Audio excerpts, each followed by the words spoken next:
Hi friends, అందరు నమస్కారం. దేశంలో మళ్ళీ కరోనా వైరస్ అనేది వ్యాప్తి చెందుతున్న సంగతి అందరికి తెలిసిన విషయమే.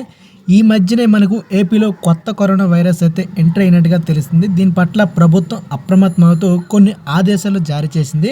అయితే దీంతో పాటు తెలుగు రాష్ట్రాల్లో మరిన్ని జాగ్రత్తలు తీసుకునేందుకు ప్రభుత్వం అయితే సూచిస్తోంది. దానికి సంబంధించిన పూర్తి వివరాలు, అప్డేట్స్ ఏంటనేది ఈ వీడియోలో చూద్దాము.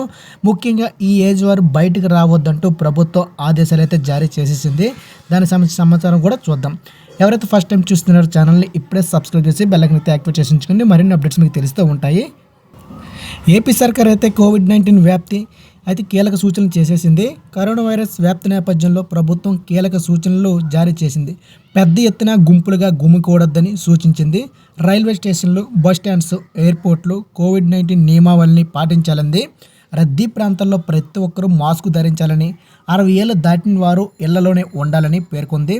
దగ్గడం లేదా తుమ్మినప్పుడు చేతులు అడ్డు పెట్టుకోవాలని, సబ్బుతో చేతులు కడుక్కోవాలని సూచించింది. అలాగే ఏపీలో కొంతమందికి కరోనా వైరస్ సోకిందంటూ వచ్చిందంటూ వార్తలు అయితే వస్తున్నాయి. దానికి సంబంధించిన సమాచారం కూడా చూద్దాము. అయితే విశాఖలో కోవిడ్-19 కలకలం రేపింది. మద్దెలపాలెంకు చెందిన ఓ వివాహితకు కరోనా నిర్ధారణ అయినట్లు అధికారులు తెలిపారు. ఆమెతో పాటు భర్త, పిల్లలకు వైద్యులు ఆర్టీపీసీఆర్ పరీక్షలు నిర్వహించారు.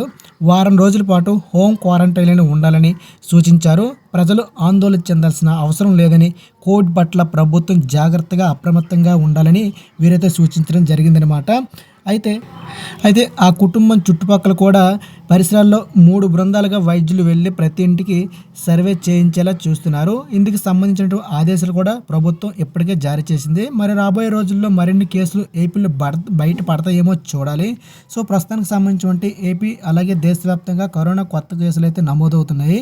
అయితే ప్రభుత్వం దీని పట్ల ఎలాంటి భయపడాల్సిన అవసరం లేదని, ఆందోళన చెందాల్సిన అవసరం లేదని ఆల్రెడీ మనకి ఆరోగ్య శాఖ మంత్రి గారు అయితే చెప్పడం జరిగిందనమాట. సో ప్రతి ఒక్కరు కూడా దగ్గినప్పుడు, తుమ్మినప్పుడు చేతిలో అడ్డు పెట్టుకొని తుమ్మాల్సి ఉంటుంది, దగ్గాల్సి ఉంటుంది. అలాగే ఎవరికైనా సరే కరోనా వచ్చిందంటే హోమ్ క్వారంటైన్ అయితే ఇవ్వడం జరుగుతుందన్నమాట. సో ప్రతి ఒక్కరు గుర్తుపెట్టుకొని మాస్కులు మళ్ళీ ధరించండి, ఖచ్చితంగా ధరించండి. చిన్నవారికి ఇది ఎఫెక్ట్ ఎక్కువగా చూపిస్తుంది, అలాగే వృద్ధులు కూడా చూపిస్తుంది అనమాట.